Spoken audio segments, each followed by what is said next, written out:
What's up, guys? Today we've got a loaner model from my buddy Art, Snuggletummy, here on YouTube and other social media. The name is kind of odd. Whatever. And this is not a new knife. Well, this is a new knife. This is just not a new model. And there's a bunch of videos on it, and I'm late to the game, and that's just how it goes. But today we've got the Ontario Rat #1. And wow, is this the freaking cool knife or what? Let me tell you. This is pretty awesome, except it comes out of the box with the clip on the wrong location, but that's okay. Not my knife, so I'm not going to switch it around. The pocket clip works great. We'll get into that. Let's just get into the specs. 5 inches closed. 8 5/8 inches long, 3.6 inch blade with a 3.28 inch edge. This particular version is AUS 8. They did make a D2 version, which I would highly recommend if you were going to go shopping. I looked around. I think you can still get the D2 versions here and there, but the AUS 8s are totally available pretty much anywhere. On Amazon, I saw one. It's like $28. Blade HQ has them anywhere from 28 to like 65 because they have a G10 carbon fiber scaled one that I think was like 65. So for 25, $30, this, I don't know. I may just buy several and start giving them out to people. Maybe do a giveaway and give away like 5 or 10. I don't know, because for $30, how can you go wrong? Like, seriously. Anyway, it's AUS 8.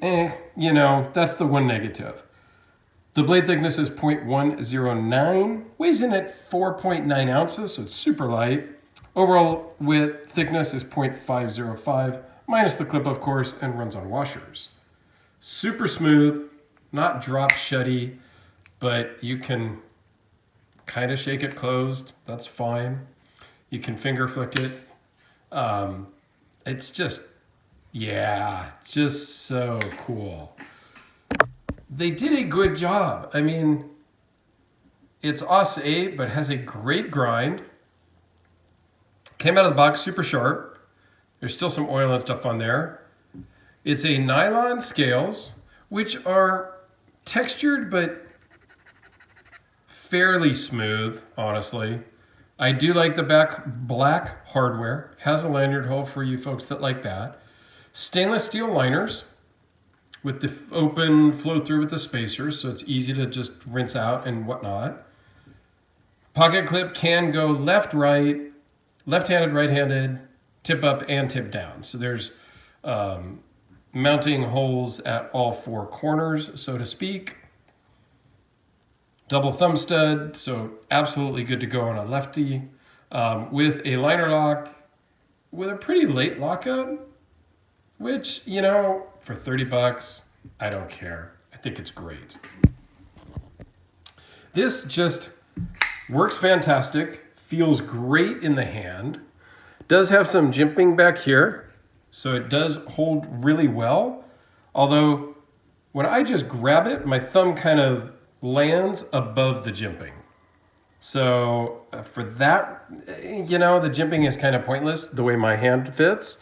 I wouldn't necessarily hold it back this way because I feel like it's kind of canted forward because that just feels kind of too much out there. But yeah, how often am I really putting my thumb on top when I'm using it? Sometimes. But typically I'm just holding a knife like this. I'm doing my cutting, whatnot. I think overall, this is just a fantastic knife. It feels great, both reverse grip, forward grip.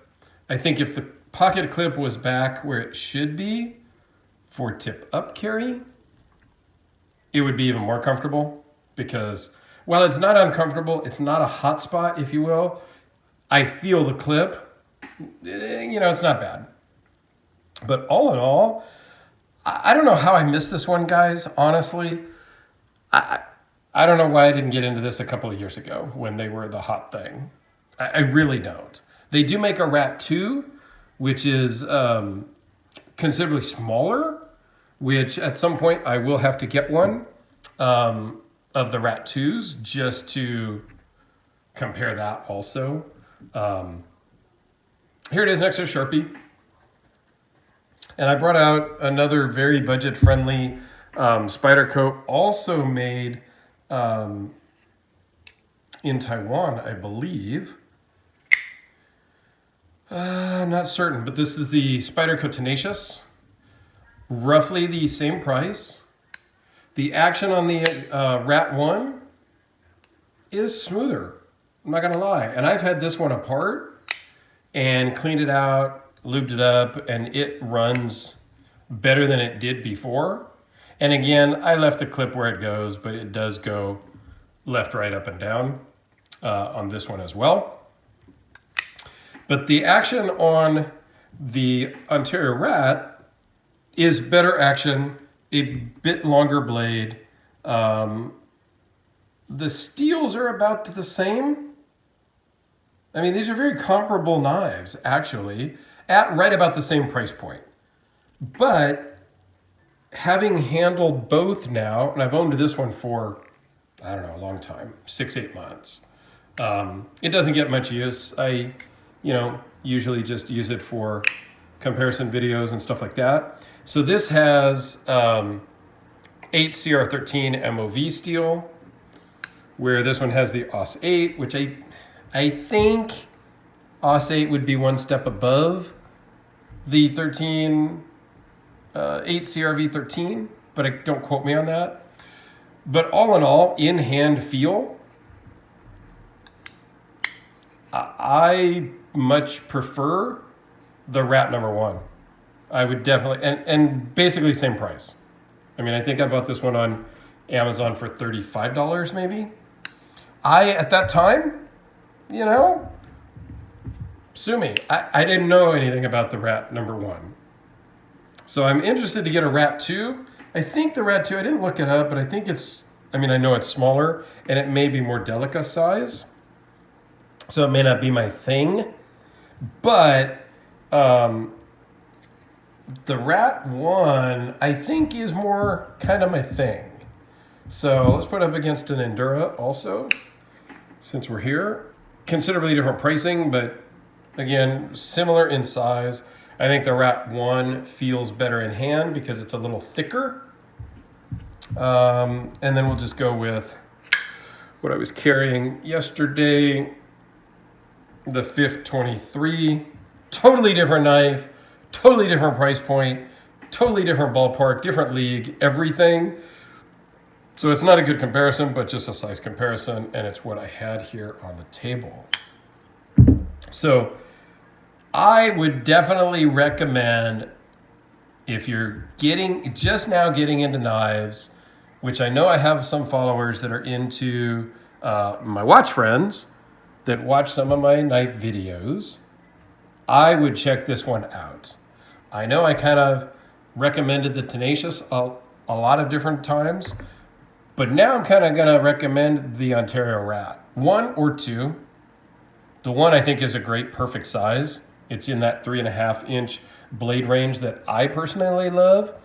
This one's green. They have them in black. They have them in pink. They have them in blue. There is a huge variety of colors. They do have some G10 and carbon fiber ones. There are some ones with, I think they're titanium scales, or you can buy some aftermarket just scales to switch it up. So this one's not mine, but the quality on it is great. No blade play, center's nice. I mean, out of the box, it's just good to go, totally nice. So I would definitely recommend it. I would opt for the D2 steel if you can find that one. And yes, that will be a bit of a premium charge. But Yeah, I missed the boat on these ones, guys. I, kind of wished I was into these ones a while ago and had a few more. But, I may order up some, and we may do a giveaway here in a little bit. Getting closer to 2,000 subscribers.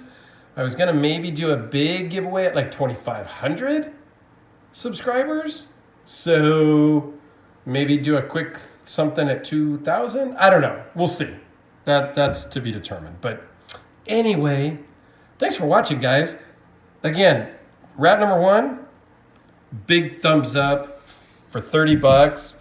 It may be one of the ultimate budget everyday carry knives. So go check it out and let me know what you think. If you've got one, what do you think of it? I would love to hear your thoughts. So thanks, everyone. Have yourselves just a fantastic day, and we'll see you on the next one.